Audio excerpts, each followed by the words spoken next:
Bonsoir, je ne suis pas Bob Lennon et nous continuons notre petit tutoriel. Aujourd'hui, nous allons créer notre logical device ou notre interface pour notre périphérique physique. On va commencer, je vais expliquer après ce que c'est, par créer notre petit membre VK device qui est de type VK device. Voilà. On va initialiser ici. Pour l'initialiser, on va créer une fonction, tout simplement, qui va être create device, qui va nous envoyer un VK device. Voilà. Et on va pouvoir faire const device égale try create device. Et on va pouvoir faire qu'est-ce que une interface pour notre périphérique physique. Alors, qu'est-ce qu'un logical device en fait? Donc, comme je l'ai dit, le logical device, c'est une interface pour le périphérique physique. Pourquoi est-ce qu'on a besoin d'une interface logicielle pour ça? Eh bien, tout simplement parce qu'on ne veut pas, enfin, tout du moins, ça serait une très mauvaise manière de faire, du 1 pour 1 entre le périphérique physique et ce qu'on utilise, les ressources qu'on va utiliser dans notre programme. Pourquoi? Alors, pour deux raisons. Par exemple, si on veut séparer les ressources du périphérique physique, c'est possible. On peut vouloir, comme pour une machine virtuelle par exemple, où vous avez un serveur et vous voulez séparer les ressources sur plusieurs machines différentes, vous allez créer des machines virtuelles où elles vont se partager en fait les ressources du périphérique physique. Bah, c'est un peu la même chose, où en fait la couche logicielle va nous permettre de juste récupérer une part des ressources du périphérique physique. Ça, c'est une première chose. La deuxième chose, c'est que le périphérique physique, il supporte des extensions. Mais ces extensions, il faut bien les activer. Et en fait, c'est au travers de cette interface logique, logicielle, qu'on va pouvoir activer ces extensions. Une dernière raison pour laquelle on sépare les choses d'une telle manière, c'est, je ne sais pas si vous vous souvenez de cette technologie dont on parlait il y a quelques années maintenant, il y a un petit moment quand même, le SLI et le Crossfire. Je me souviens, on en parlait beaucoup à l'époque où la Titan était sortie, GTX Titan. Ah, ça remonte, ça remonte. Et bien, ces technologies, qu'est-ce que c'est? C'est tout simplement, vous avez deux cartes graphiques qui sont identiques, branchées sur votre PC, et ces deux-là vont être utilisés comme si ce n'était qu'une seule carte graphique. Et bien, avoir une interface logicielle, ça va nous permettre également soit de séparer les ressources, mais ça peut également nous permettre de combiner les ressources. Et donc, de faire comme si les deux périphériques en étaient un seul. Donc voilà, je crois que j'ai fait le tour un petit peu des raisons de l'existence de cette interface logicielle pour notre périphérique. C'est au travers de cette interface logicielle qu'on va pouvoir effectuer tout ce qui va être l'allocation mémoire, l'allocation des différentes ressources en fait qu'on va utiliser. En gros, si je devais résumer, cette interface, c'est la représentation logicielle de notre périphérique tel qu'on veut l'utiliser, c'est-à-dire avec les extensions qu'on veut activer, avec les fils d'exécution qu'on veut utiliser. Donc on va pouvoir rentrer dans le dur du sujet. Donc on va avoir une fonction qui va s'appeler vk create device. Voilà, aussi simple que ça. Donc il va nous prendre en premier paramètre notre périphérique physique. Donc on va pouvoir l'appeler GPU. C'est .vk physical device, comme ceci. Donc on va pouvoir dégager ça, GPU, voilà. On va avoir une structure de type vk device create info. Donc ça va être les informations pour créer notre interface logique. Hop. Donc on peut faire const device create info égale à vk device create info. Donc voilà, donc ça va être cette structure-là. On n'oublie pas de mettre le S-type. On va le faire tout de suite. VK, c'est VK structure. Structure type. Device create info. Voilà, donc on va pouvoir le passer directement ici. Device create info. Ensuite, Un allocateur, on n'en veut pas. Et pour finir, notre device. Donc ici, on va pouvoir créer une variable qu'on va appeler device, qui va être de type cvk device et qu'on va mettre undefined pour le moment. On lui passe ici et on va retourner notre device. Bon, cette fonction, elle retourne un vk_result, ce qui signifie qu'on va vouloir la rajouter ici. Donc, on peut d'ores et déjà le faire. Create device, oh purée. Ma mémoire catastrophique. Hop, ça renvoie à un void ou une erreur. On va pouvoir copier cette petite fonction. On la copie ici. Voilà, on fait ici const result try check result. Et on veut copier tous les paramètres ici. On veut les mettre ici. Voilà. Bon, évidemment, cette étape, elle est totalement facultative. C'est une étape complètement facultative, mais ça nous permet d'avoir un code qui est quand même bien plus joli, bien plus propre, et aussi qui correspond un peu plus à, on va dire, enfin, qui ressemble moins à du C et un peu plus à ce que Zig est, ou essaye d'être en tout cas. Donc si on vient ici, on peut dégager le C, on peut faire vk.createDevice, comme ceci, on fait un catch, on récupère l'erreur, c'est stdlog.r. Donc ça, c'est une erreur fatale si on échoue à créer l'interface. Donc échec de la création de l'interface logique. Hop. On veut afficher l'erreur, savoir qu'est-ce qui n'allait pas, et on retourne l'erreur. Donc maintenant, il va falloir remplir un petit peu ce create info.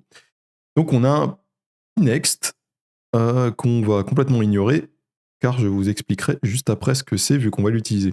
Commençons par les deux ici, là. Hop. Le queue_create_info_count et p_create_info.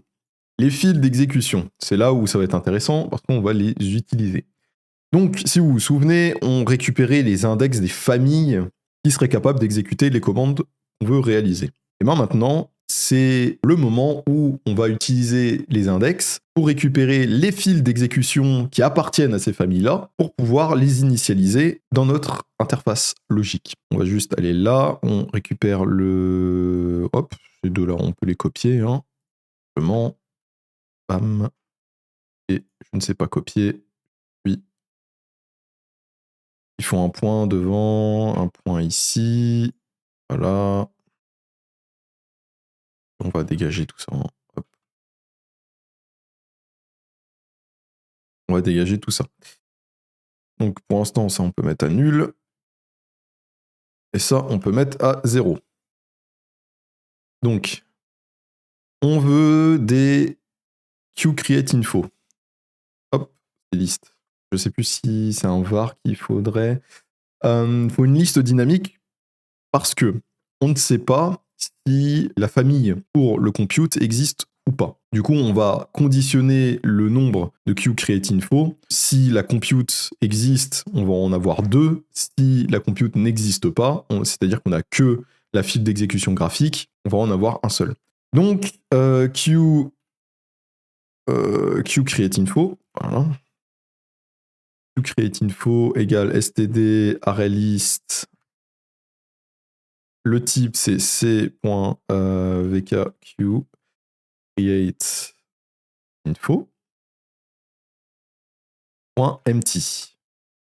Donc on va la créer vide. On n'oublie pas de la détruire. Donc, alors faut pas que je me plante, c'est d'init.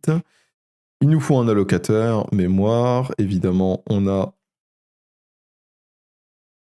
même allocator. Voilà.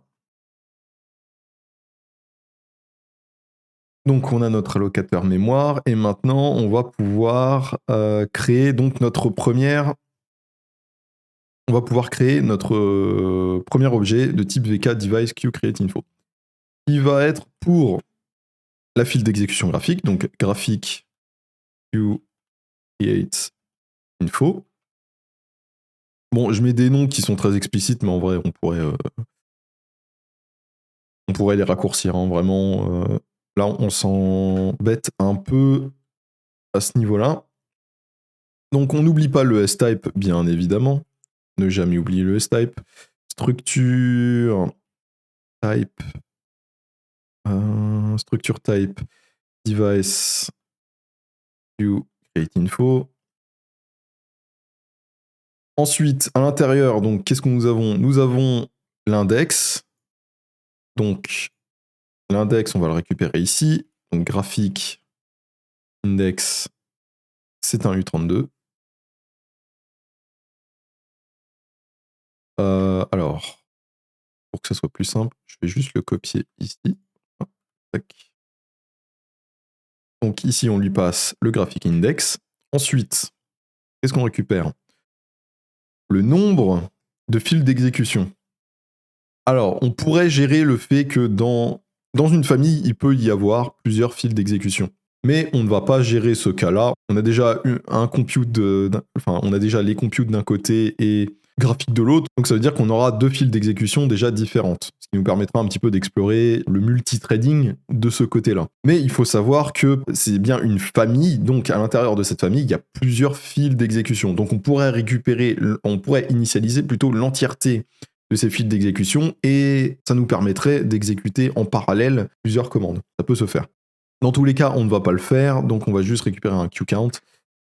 Et le QCount, donc ça va être le nombre de fils d'exécution qu'on veut initialiser. En l'occurrence, on veut initialiser un seul. Et là, on va s'amuser parce qu'il y a quelque chose qui s'appelle le QPriorities. Alors, le QPriorities, ça va prendre un pointeur vers une variable.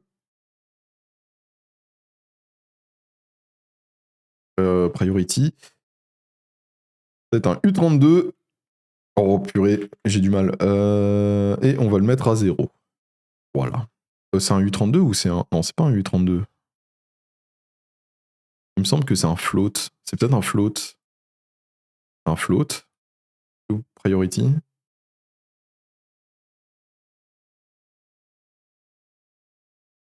PQ priorities. Ouais, c'est ça. C'est un float. PQ priorities. Ok. Donc, à quoi correspond le PQ priorities? Alors, en fait, là, j'ai déclaré un float, mais en réalité, ici, c'est pas un float que ça attend, c'est plutôt un tableau. C'est un tableau avec la liste des fils d'exécution dans l'ordre de priorité qu'on veut leur donner. Parce que ces fils d'exécution qui appartiennent à une même famille, en réalité, elles ne vont pas vraiment s'exécuter en parallèle. Le fait d'avoir plusieurs fils d'exécution nous permet d'envoyer plusieurs commandes en même temps. Mais ça ne veut pas dire que la carte graphique va les exécuter en même temps. Et donc, définir les priorités, ça nous permet de dire, ok, je veux que tel fil d'exécution ait la priorité, dans le cas où on a deux fils d'exécution qui ont des commandes qui arrivent en même temps. Donc en fait, ça sert juste à ça. Voilà, donc on lui donne une variable vide un petit peu, voilà, comme ça il est content, avec la valeur 0. Pourquoi la valeur 0? Parce que notre première file d'exécution sera toujours la prioritaire. Donc ça, c'est bon. On peut faire un try, on peut faire un queue, create info. Alors, hop, on va mettre ça au pluriel. On fait un append, on passe notre allocateur where et on lui donne le graphique info. Donc maintenant, on veut créer, si elle existe, notre file d'exécution pour le calcul. Donc on va récupérer l'index de la famille d'exécution qui correspond à cette file d'exécution. Donc compute index, évidemment, ça peut être nul, donc on l'indique. Et ensuite, on va utiliser la petite syntaxe bien nazigue, on va faire if compute index, et on va récupérer l'index. Donc, qu'est-ce que cette syntaxe permet de faire? En fait, notre variable là, elle peut être nulle. C'est-à-dire que si je fais compute index point, vous voyez qu'il y a un point d'interrogation qui m'indique que cette variable est possiblement nulle. Donc maintenant, en faisant ça, dans index, je récupère directement la même variable, mais elle n'est plus nulle. En fait, ça nous garantit le bloc ici, on est assuré que compute index ne sera jamais nul si on arrive ici. Donc ici, on va faire en fait exactement la même chose que ici. On peut même carrément copier ça en fait. Simplement, hop, on va juste faire en sorte que ce soit à peu près propre. Donc ici, compute index. Donc on récupère un seul fil d'exécution. Priorité, oui, toujours 0. Ça ne nous dérange pas. Et on va juste remplacer ça par compute. Il faut que ça ait des noms différents. Et normalement, c'est tout bon. QCreateInfo. Oui, j'ai oublié de mettre le S ici. Ah oui, et l'index, il va bien. Voilà, donc on a initialisé nos fils d'exécution ici. Enfin, on les a initialisés, on les a mis dans VKQ device createInfo. On va pouvoir mettre ici. Du coup, là, on a Q createInfos.items.len. Il faut qu'on caste notre variable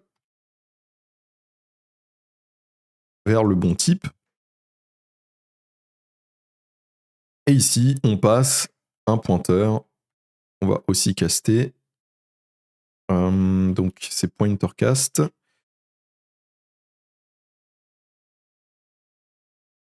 Voilà. Donc, la création de nos fils d'exécution, ça, c'est fait. Maintenant, si on va ici, on peut voir les layers. Alors, ça va être intéressant. Parce que les layers, on en a déjà parlé dans la dernière vidéo. Je sais même pas si j'ai expliqué vraiment ce qu'étaient les layers. J'ai un doute. Layer count, on va mettre 0 pour l'instant. Et ici, on va mettre nul. Eh ben, ça sera l'occasion d'expliquer un petit peu ce que sont les layers. Donc les layers, alors déjà, on va juste créer le var layers name std.arraylist. Hop, on fait exactement la même chose qu'on a fait. C'est exactement la même chose qu'on a fait dans la création de notre interface. .empty, et on fait un differ layers name.deinit, et on lui passe l'allocateur. Voilà. Ensuite, on fait un if layers. Non. Il faut récupérer. Alors, oui, on va mettre ça à la fin. Ah, quoi que c'est moche. On va faire ça plutôt ici. Hop. J'ai les vieilles habitudes du C, tout ce qui est optionnel à la fin. C'est pas obligatoire. C'est pas obligatoire. Zig ne l'oblige pas, mais j'aime bien. Voilà, ça fait propre. Donc, on récupère les layers. On fait layers.vk validation chronos. Donc, si on a activé les layers de validation, on va pouvoir faire un try layers name.append allocateur, et on peut copier le nom ici. Boom. Et du coup, là, on fait pareil, un pointer cast layers name.items. Pointer, et ici un int cast layers name.items.len. Maintenant, ce qu'on veut initialiser, ça va être les extensions. On va pouvoir faire la même chose ici. Donc là, c'est vraiment initialisation day. Hein. On initialise un peu tout.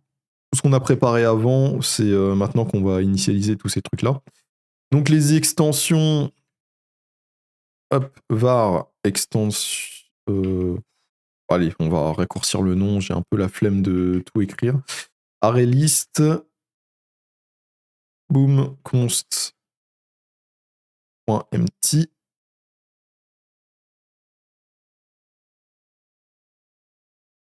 Name.deinit, deinit, locator. Et donc là, de la même manière, on va faire if. Ah oui, bah oui, si je ne passe pas les extensions, ça va être un peu compliqué, n'est-ce pas? Extension, voilà. Donc on récupère les extensions ici, extension, if extension, la swap chain. Donc ça c'est l'extension qu'on enlèvera, qu'on va mettre à false juste pour vous montrer un petit peu les couches de validation. Et aussi le type d'erreur qu'on a quand on a besoin d'une extension mais qu'elle n'est pas activée. Ça pourrait arriver, hein, si vous voulez utiliser quelque chose en particulier. C'est une erreur qui peut pop. C'est pas une erreur peu commune. Tac. Et donc la deuxième extension, ça va être l'extension de synchronisation, ça qu'on va utiliser bien plus tard. On n'y est pas encore. Et ça, c'est une extension qui sert surtout pour les commandes GPU. Hop, VKR synchronisation. Donc on peut mettre ça ici. Voilà. Donc on initialise nos extensions ici. Cast extName.item.len. C'est tellement verbeux, c'est incroyable. Pointercast items pointer. C'est d'une verbosité. Donc les extensions, c'est fait. Et maintenant, on va passer aux fonctionnalités. C'est P-Enable Features. Bon, je vais le copier comme ça. Voilà. P-Enable Features, je vais mettre en nul. Donc les fonctionnalités. Alors les fonctionnalités, c'est un peu particulier parce qu'il y a deux manières de faire en fonction de la version de Vulkan qu'on... Alors non, je reprends. Les fonctionnalités, c'est un peu particulier parce qu'il va y avoir deux manières de faire. Il va y avoir la manière de faire pour les fonctionnalités de la première version de Vulkan et il va y avoir la manière de faire pour les fonctionnalités des versions suivantes de Vulkan. Donc, commençons déjà par les fonctionnalités de la première version de Vulkan. Donc, on va créer un objet de type VK Physical Device Features. Voilà, donc ça va être les fonctionnalités de la première version de Vulkan. Si je ne dis pas de bêtises, il n'y a pas de S-Type, comme vous pouvez le voir. Alors ça, c'est toutes les fonctionnalités qui peuvent être activées. Donc Geometry Shader, de toute façon, normalement on a déjà vu ça, mais on les a vus dans Check Device Support, si je dis pas de bêtises, Device Features. Ici. Voilà. Et donc Device Features, Fill Mode Non Solide. Donc si je reviens ici, normalement, on devrait avoir un truc, ouais voilà, Fill Mode Non Solide. Et ici. Donc bah déjà on va pouvoir faire ça, hein. Fill Mode Non Solide, point VK. Et donc on va activer cette fonctionnalité. On va pouvoir passer notre objet, enfin un pointeur, l'adresse de notre objet, oh, j'ai du mal, l'adresse de notre objet dans notre structure ici. Et donc ça va nous permettre d'activer ces fonctionnalités. Donc oui, je disais, comme vous l'avez remarqué, il n'y a pas de S-Type dans ces structures. Là, pour la simple et bonne raison que, en fait, ça ne s'utilise que ici, c'est-à-dire dans ce truc particulier. Et donc, il n'y a pas besoin de S-type. En fait, le S-type permet, je crois que je l'avais déjà dit ça, le S-type permet à Vulkan en interne de pouvoir identifier quel type de structure il est en train de traiter et donc quel type de paramètres existe dans cette structure. Ça évite d'essayer d'accéder à un paramètre qui n'existe pas. Maintenant, tout ça va avoir du sens parce qu'on veut activer des fonctionnalités mais qui n'appartiennent pas à la première version de Vulkan, c'est-à-dire qui ne sont pas dans cette liste-là. Et cette liste est longue quand même. Donc, on va créer un autre objet, donc const features Vulkan, la version 1.2, c.vk physical device. Donc pour les fonctionnalités, pour savoir à quelle version elles appartiennent, etc., il faut aller dans la documentation, il n'y a pas de... Voilà. Là, pour le coup, c'est documentation. On peut pas le deviner. Donc, VK Physical Device Vulkan 12, en gros c'est 1.2 features, donc les fonctionnalités de Vulkan 1.2. Et donc là, on se retrouve avec d'autres fonctionnalités de la version 1.2 de Vulkan. Déjà, là, ce que vous pouvez remarquer, c'est qu'il y a un S-type et il y a un pnext. Alors, du coup, le S-type, évidemment, on va le déclarer, donc VK structure type à l'aide. VK structure type VK... Non, c'est VK structure type. Oula, j'ai du mal. Physical. Voilà, c'est ça. Physical device Vulkan 1.2 features. Bingo. Voilà. Une des features qu'on peut vouloir activer, enfin qu'on activera plus tard parce qu'on va l'utiliser, ça va être buffer device address. C'est juste histoire de vous montrer, mais celle-là on va le mettre avec VK false pour le moment. Pour le moment on le met avec VK false. Et quelque chose comme ça.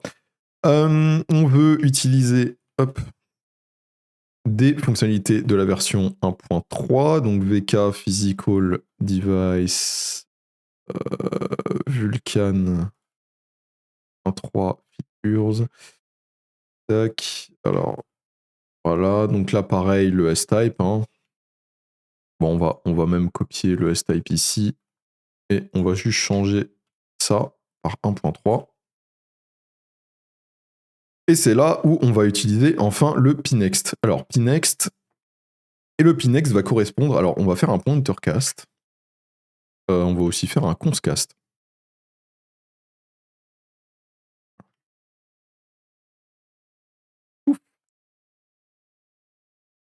Donc pointer cast, conscast. Et on va passer l'adresse de nos fonctionnalités de la version 1.2 dans notre objet qui contient les fonctionnalités de la version 1.3. En version 1.3, ce qu'on veut utiliser, ça va être, je ne sais plus comment ça s'appelle, c'est synchronisation 2. Voilà, synchronisation 2. Donc synchronisation 2, et là on va utiliser ce qu'on a fait juste avant, extension.vk synchronisation 2, c.vk ou else, s'il te plaît. Y arriver, voilà. VK false. Voilà. Donc, si la fonctionnalité synchronisation 2 est activée, on l'active ici, sinon, on le met à false. Bon. Et du coup, si on va dans notre create info, dans le pnext, ici, on va pouvoir faire exactement la même chose. Mais cette fois, on lui donne le 1.3. Alors, qu'est-ce qui est en train de se passer? Pourquoi est-ce qu'on fait ça? Et c'est là où, en fait, tout le S-type prend son sens. En fait, ce qui se passe, c'est que le pnext, c'est un pointer. Alors là, c'est marqué opaque, mais en C, ça correspond à un void pointer. L'intérêt de ça, c'est que ce pointer void va pointer vers notre structure de type VK Physical Device Vulkan 1.2 Features. Mais Vulkan, il a besoin de savoir quel type de structure il a, parce que pour l'instant, en fait, c'est un pointer void, donc il ne sait pas identifier le type d'objet qu'il vient de récupérer. Il a juste une adresse mémoire. Et donc le S-type va permettre de lui indiquer « Ah bah c'est une structure de ce type-là ». Donc il va pouvoir dire, ah, si c'est une structure de ce type-là, on va pouvoir regarder du coup si synchronisation 2 par exemple est activée. Et ensuite il va regarder le pnext et il va dire, est-ce que le pnext est nul? Le pnext n'est pas nul. Donc on a un objet, on a une adresse. Quel est le type de cette adresse? Le type de cette adresse c'est Physical Device Vulkan 1.2 Features. Et donc on va pouvoir regarder les paramètres qui existent dans cette structure. Et en fait, le pnext, ça sert à ça. C'est un pointeur qui va permettre d'étendre les fonctionnalités de Vulkan au fur et à mesure des versions. Et on va pouvoir chaîner les objets de cette manière. Et en interne, Vulkan va récupérer l'adresse, regarder le S-type pour savoir quel type de structure il vient de récupérer, enfin quel type d'objet plutôt il vient de récupérer, pour pouvoir le traiter correctement et ensuite enchaîner comme ça comment les différents objets qu'on va lui passer. Je crois qu'aussi on a tout fait. Et ben tout me semble ok. Le differ, bon ça de toute façon, les fuites mémoire, elles sont détectées par notre allocateur mémoire, qui est un peu particulier si vous vous souvenez bien. Donc on va pouvoir compléter l'appel à cette fonction. Donc on veut un allocateur, on veut notre GPU, on veut ensuite les layers qui sont activés, on veut les extensions qui sont activées, on veut quoi d'autre? On veut notre graphic index qui correspond à la valeur 0 et le compute qui correspond à la valeur 1. Donc on appelle notre fonction. Maintenant, il ne faut pas oublier, cette fois, vu qu'on crée quelque chose, on crée une interface, cette interface doit être libérée. Donc rdiffer c.vk destroy device. Oui. Device. Et le callback de l'allocation, hop, ça dégage. On n'en utilise pas. Cette fonction-là, vous pouvez la copier et la mettre en haut en faisant self.device. Donc voilà, les déinitialisations ont évidemment détruit le device. Ça, c'est tout bon. Et normalement, on a fait le tour. On a fait le tour. On passe le device ici. Oui, on va pouvoir zig build run. Et ça ne fonctionne pas. On a un segfault. Oh oh oh, que c'est rigolo. Pourquoi est-ce qu'on a un segfault? On a un segfault dans le VK create device, physical device, puis create. On a un segfault.